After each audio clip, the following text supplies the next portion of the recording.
1 in 5 suffer. Erase the stigma.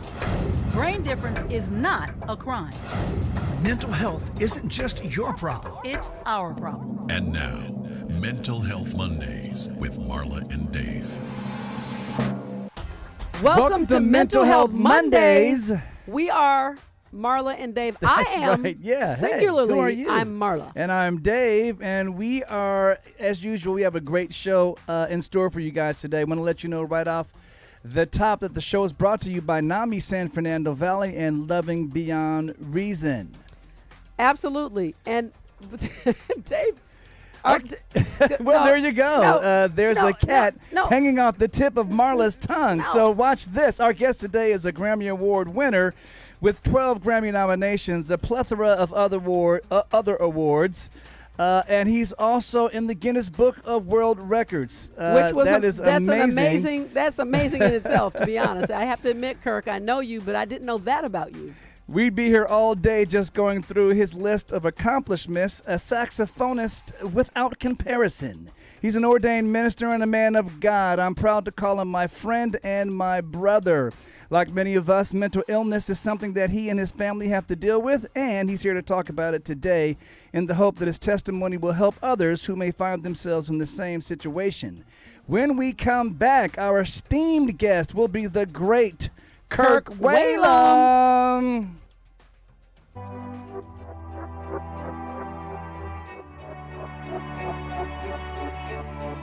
Help someone who is struggling by supporting the National Alliance on Mental Illness and be a part of the NAMI effect. Hope starts with you. Hey guys, listen up. Learn something. You know what, Kirk? I have to admit, I'm very competitive, in case you didn't know. And so, Dave kind of caught me on that as I was trying to do my little setup, and I'm remiss about it. For the record, it might disturb my whole aura. Well, let's just give Mr. Kirk Whalum a proper welcome, please, Mr. Tony. There you go. we welcome you to Mental Health Monday, and at the same time, I have to say that your presence just as a person, you and Ruby, have just been when Dave says that you're a friend in this industry, to me that's a huge statement to make, but it's the person that you are, and we're really just glad that you're willing to, let your voice be heard on something that's so important to most of us, and especially again to our family. Yeah. So. Oh wow! I'm just, I'm speechless, verklempt. But that's hard to do to make you speechless, buddy. You can go. Listen, man, I am in the Guinness Book. Okay, so I can't really, I'm trying to hang out with you regular people, but you may know that I'm in the Guinness Book for having the world's tiniest legs. My wife calls me Kermit. Hilarious. And it's not easy being green, but go ahead. Oh man! But can I say why? I mean, you really are in the Guinness Book of World Records, and is it not for the longest saxophone solo played on a pop song? Is that no? But and actually, Kenny G is in there for having held the longest note. Okay. But again, it's probably he didn't. But there was somebody around the corner probably did that. But we didn't get him. But it's called circular breathing, right? And you can right. A lot of just us keep do going. But right, but no, it's because my old boss Whitney Houston insisted that not just me, but the whole band, Bette Sussman, again, a woman, black folks, Latino folks in her band, be on the set playing live when she sang live to the film. All no. Yeah. She said, well, this is what we're going to do. And because of that, this sax solo has been heard by more people than any other sax solo. And again, Dave and I, would nerd out on John Coltrane and Cannonball. Absolutely. And, but no, it's me. It's Kirk. And it's because of her. Man, that's a testament to her love for you guys and always getting you guys for sure. back. And just it's also an honor. So Kirk, it really is. So Kirk, you're going to be our guest for a couple of shows next week as well. You're going to be here. So today we're going to focus a little bit more on the mental health. We don't really like to refer to mental illness we like to say brain difference. So recently we've been in prayer. We've been going back and forth about some issues that you had with your daughter. Talk to us about that and when you first started noticing something different. You got it. Well, the first noticing something different, right? That's actually what you do in retrospect. Yeah, absolutely. Absolutely. You know, I mean, normally you go like, oh, well, she's timid, Right. know. Yeah. But what we now believe it was the beginnings of this, this sort of, being very, very sensitive and, when she was just 2-3 years old, she didn't like the big birthday party and stuff, scared her to death, so we realized that pretty quickly and stopped doing that.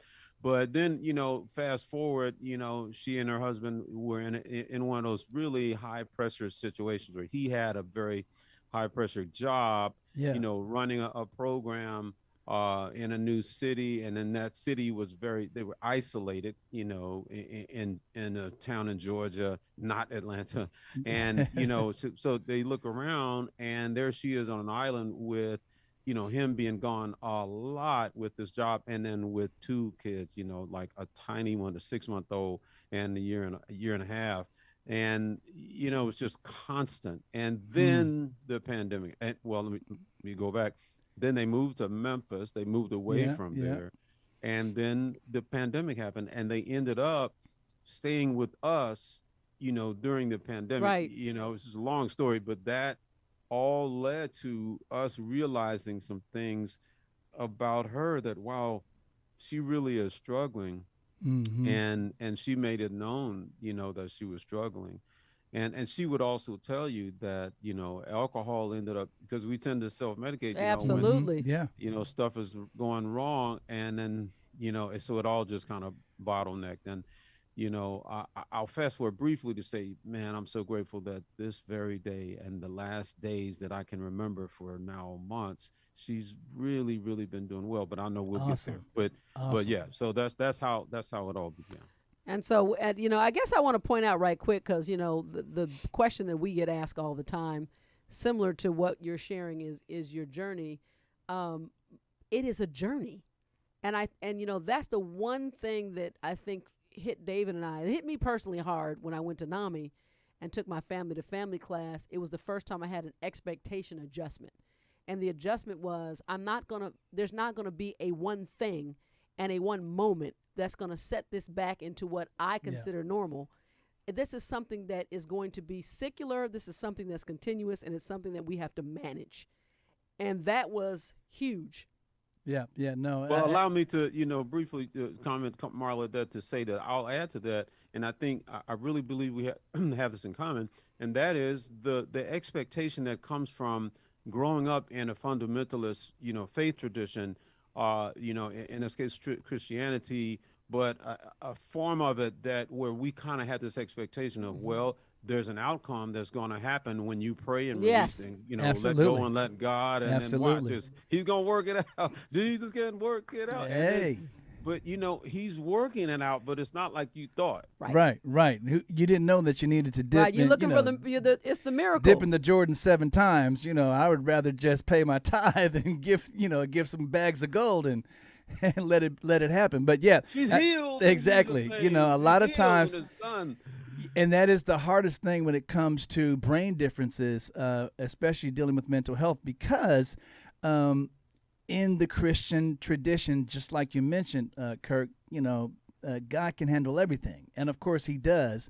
But like you said, when it comes in the form of the traditional mental health steps that you have to take to kind of get some stability, sometimes that's difficult to follow. Absolutely. And it has everything to do, as Marla pointed out, with our expectation. And so a lot of the healing is healing my my kind of misguided expectation. Wow. There's a blog that I've written on our website, lovingbeyondreason.org, and it literally is entitled Mourning My Expectation.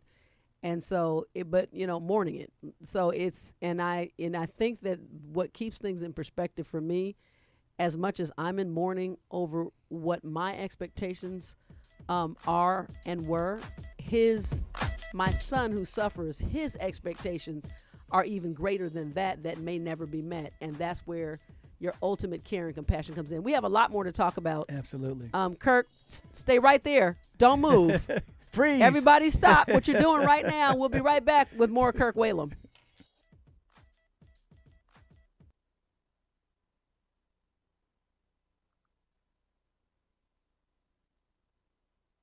Psycho, nutcase, schizo.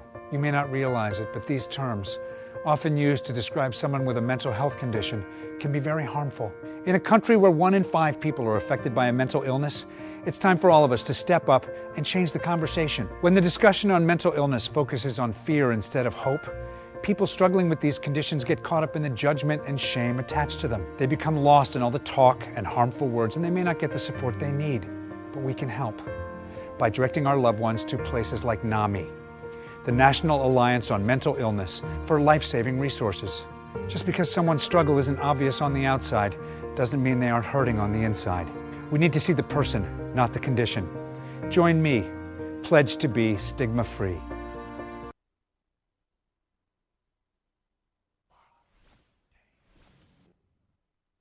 It's time for the Mental Health Minute with Marla and Dave.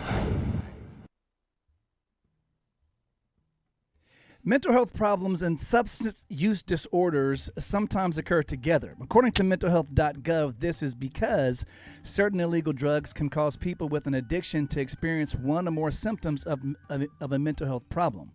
Another one can be mental health problems can sometimes lead to alcohol or drug use, as some people with a mental health problem may misuse these substances as a form of self-medication. Another one can be mental and substance use disorders share some underlying causes, including changes in brain composition, genetic vulnerabilities, and early exposure to stress or trauma. More than 1 in 4 adults living with serious mental illness problems also has a substance abuse problem. Substance use problems occur more frequently with certain mental health problems, including depression, anxiety disorders, schizophrenia, personality disorders. If you or anyone you know is dealing with a dual diagnosis of a substance use disorder and another mental health condition, please seek professional help. This message is brought to you, Mental Health Monday is brought to you by Mental Health Mondays, or the Mental Health Minute. There you go. It's brought to you by Mental Health Mondays. David is a thinker. I never do anything without thinking about it first. Marla is a feeler. I basically wear my personality on my sleeve. But when Marla and Dave get together, it's like a match dancing with a firecracker. So as we promised you, we're back with Kirk. And so we left off talking about expectations, both of our loved ones who suffer and for those of us who care for them and parents. And, you know, as David used to tell me, it's almost impossible not to have some expectation. So it's not about erasing an expectation. It's just about adjusting it. And so please continue. Oh yes, and let me just add, as you just went on another topic that I need to jump on that bandwagon, and that is that we have a son. We have 4 kids, all awesome. We have a son who has also been experiencing depression, and he finally got a sort of a balance, I think, of medication and things. But no, he most definitely. He has MS. Okay, so and at 33, that's something that can really cause you to sink into a depression. But he's also very accomplished. He's got his degree in film, dealing with set building and all of that. Wow. He's a gifted guy. But the depression from those things, as well as some other things in his life, he kind of has been back and forth, on substances, in particular alcohol, that, what amounts to, self-medication. He is doing really good, but I gotta say, I'm proud of him for the courage to get help and to, take medication, Yeah, it was a while before we started really looking at substance use as a mental health issue. You know, it used to be just a thing of there's something wrong with this guy or something wrong with her, and she just can't, or she can't get themselves together kind of thing. But as we're starting to find out, those same, like we just said in the Mental Health Minute, those same changes in the brain happen in both circumstances. So, you know, it's not as plain cut and dry as we used to think it was. And you know what else? I have to just bring this up, you know, because of, as you said, Kirk, both growing up in a traditional Christian home with these rooted principles is one thing. Also, growing up as an African American and our culture doesn't receive. I mean, in other words, it's only still half my family that will address mental illness. I'll just keep it all the way real. As recent as last week, with all that my dad knows, he told my brother, you know, I don't say anything to Marla anymore, but we all know that, you know, DJ's in this situation because he did drugs. Wow. And so that's real. Wow. And so I just, you know, I can't even hold. I've gotten so far beyond all of that, because if you can't understand it, you certainly can't help it. But I realize that you just don't have the capacity or the information, and this is a subject we just won't discuss ever. So, it's in our community, and so that's, you know, to see parents like you and Ruby, and you know, I think that you said something else that I want to point out to our audience. You said I have 4 kids. My kids are awesome, because they are. They're not defined by something that they may be going through or dealing with. Yeah. Just being who they are makes them amazing, and everybody who's amazing is not without struggle. Well, and far be it from me to promote my podcast in the middle of this very important please do. But I only mention it because it's called Humans Being, and that is tantamount. That's axiomatic to what we're saying. Absolutely. That, you know, I say my kids are awesome because they are awesome. And you know, it's not about humans doing, you know, or even how are you doing? Because you might be doing okay today, but next week you might not. In an hour. As you say, it's cyclical. But, you know, humans being, like, we are enough, we are fine, you know, in God's eyes, and as just, you know, human beings. But then we do need to seek help. We need to live in community, et cetera, and we need to manage our expectations. I think as parents, that's a big deal, you know. And I'll go back again to that, Marla, to say that, man, as a Christian, I just, you know, we laid hands on them when they were, you know, 3 and 4, and we prayed for them constantly. We took them to Sunday school, and we, you know, tried our best in that, you know, framework. But I think there was a part of us that expected then, you know, this transactional thing that God then was going to do this, you know, and it was going to look like that. So, yes, your expectation point, Marla, was really important. So now we're talking about it as, you know, on this side of it, but how did you and Ruby really handle and get to that understanding that you're going to have to roll up your sleeves, and how did you deal with that? With everything that you were going through, were you always on the same page? Because a lot of times this could be very destructive to relationships as well. No, we were on the same page from the beginning, and I'll have to say, you know, similar to you guys, you know, I feel a little spoiled because I met her when I was 15. You know, Ruby and I grew up together, and we've been through a lot, you know, and we've gone through our own counseling and, you know, marital counseling, all of that. But when it came to this situation, it began inside of the pandemic. So it was so very real to us. And we knew, here we are in this home where it's been you and me now for 10 years. Now it's you, me, and these other adults who have, you know, who have varied their own issues. challenges. Yeah. And 3 toddlers, you know, so it was just a powder keg. It was a beautiful powder keg, but powder keg nonetheless. And so no, we were clinging to each other, and we just did not have space for there to be any, like, well, you said, you know, I said, no, we didn't know what we were doing. We knew that, you know, so we knew that we were going to have to get help and get help together. I love that, man. So we're going to continue our conversation, our amazing conversation with the great Kirk Whalum. We'll be back when we come back.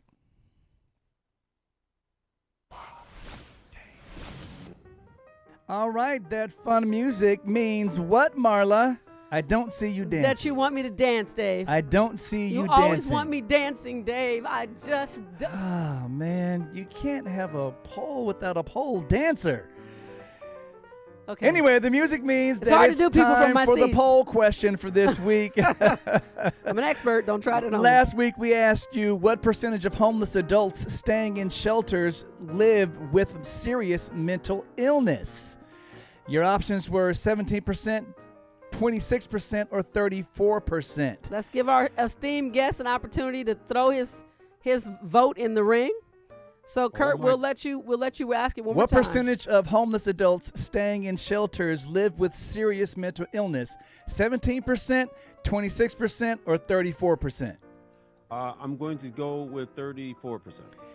One would think sometimes I get tricky where I put the real answer. The answer is actually 26%. Which in this case, we're glad. We're it's glad less. that it's not 34, but yes, that number is still yes. way too high because how we deal with the homeless situation says as much about us as it does about them. The new poll question for this week coming up, Marla, what is it? Excuse me. What percentage of U.S. adults suffer from anxiety disorders? 19%, 27%, or 34%? You get another chance.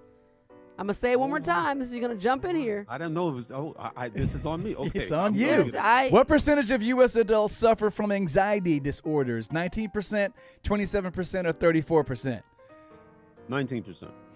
See, that's nobody's that's ever a good wrong guess, forever. but we can't tell you today. You have Oh, to that's tune in right. for next week. I wanted him to win so badly. Unlike Kirk, I Maybe wanted he him to did. win. Maybe he didn't. We'll find out next week. We'll be right back.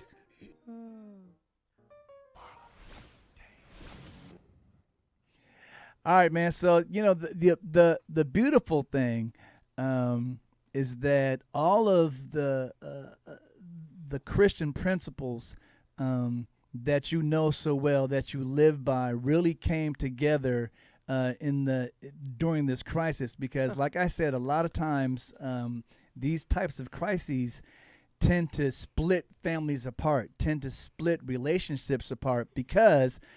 Like we've been talking about the whole show, a lot during the show, I should say, that expectation issue, when sometimes that could be so shattering, you just can't deal with it. And keeping it all the way real, stress. Yeah. It's a lot of stress. It's even worse, to be truthful, when it's an adult child because they're an adult. So there are things you can't insist on that you know would be for their good. They're no longer children, and there has to be the first consent is between you and them, just for the function of your community together. It is true, Marla. And, I want to add that we're in an epoch right now. The statistics show that adults the age of our children, yours and mine, are fleeing organized religion in droves. Yeah. And so the faith tradition that I assumed that I would be passing down to them, that's not pretty much not happening. Right. And, right. I think, right. So in other words, I'm not ruling it out. And I also do believe, and they've been very clear that there are some things that they do embrace and accept that, that we do and that we've taught them and that they glean from our life and everything. And let me say this, the fact that you and Marla are so tight, that you make it through all these things together and they know how much you love each other. See, that's the thing that Ruby and I have that I can't imagine trying to do any of this without that, because our kids, in their moment when they think we're the creepiest of the creepy, they can say, you know what, man, they love each other. There's got to be something there. So, the vertical part, the God part, they struggle with, right? But the horizontal part is undeniable. Yeah. And so, man, I just can't imagine if we were, at each other's throats or whatever. I'm just so grateful. So I guess, to get back to your topic, to say that, man, I did feel in moments, and I know Ruby would agree, that maybe more me, because I'm the feeler, okay, in our chemistry. I felt that things had stretched out so far, like you see them stretching beyond this, right, beyond the view, gotcha. Rectangle, between my kids and me. And I literally had one of my grown kids say, just stop trying to get us saved, okay? Wow. And that one really hurt because like I wasn't trying to get them saved. Right. I mean, at this point in my own spiritual evolution, I was definitely not doing that. I'm like trying to share this and share that, and we'll, bounce this off your, wherever you are. And you see where I am and where I was and where we are now and all that. But the spiritual part of it was a part of the heartbreak of this whole season. Again, the pandemic, the fact that my daughters and my son were both struggling. And then, all the relationships got testy within all spouses and all of that. Just, it was rough, man. Yeah. Well, you know what, man, I hats off to you, man, because when you called, you were already in the mode of rolling up your sleeves and just tell me what I need to do. And so, like Marla had mentioned earlier, in our community, the African American community, that's not usually the case. Right. So, hats off to you and Ruby. So that brings up another question in my mind. When your kids really just go a different road than you, how do you deal with that, and how do you maintain that relationship with them when they just choose to be different than you are? Yeah. Well, you know what, man, I don't know that I can answer that qualitatively because I'm still still doing but it. I have grown a lot in this really difficult period, not without help. And I want to say I'm so grateful for my mom, still here, and she's just very supportive. My stepdad, I had a particularly strong relationship with my dad. I think, he was a pastor. Yeah. And it wasn't the kind of relationship where we talked a lot about stuff, right? But now, with my stepdad, my father passed away. My stepdad, man, I mean, I call him, I'm 63. You would think I was 23, man, because I pick up the phone and I'm like, can you talk? Wow. So, I have that resource and that support system. And I know that a lot of people don't. So, I'm just going to say, man, how much healthier I am in this moment, given the challenges, mental health challenges, all of that. I'm so much healthier because I have somebody to talk to. Now, again, I can talk to Ruby, but we're both in this, right? So it's important to have somebody outside perspective. Yeah. Absolutely. And well, that's you a know blessing. what? First of all, we know how huge it is. The one thing that I also didn't say that I want to say that jumped out is your willingness to let your children come home. Yeah. And so, we've been, even sometimes I said halfway in my family criticized for, even managing in a physical situation our son, but it wasn't an option for us because love was our guide, and we'll just have to deal with it. And so that's where we stand. But again, I want you to know what a blessing it is and how rare you and Ruby really are, and what a light we can all be, all of us, you and Ruby, Dave and I, because, love is universal. Well, the saying goes, funny how time flies. We're at the end of this segment. Don't move. We're coming back. Bad. What are you doing? Hurry. Worthless. Don't trust them. They'll hurt you. You're worthless. It's pointless.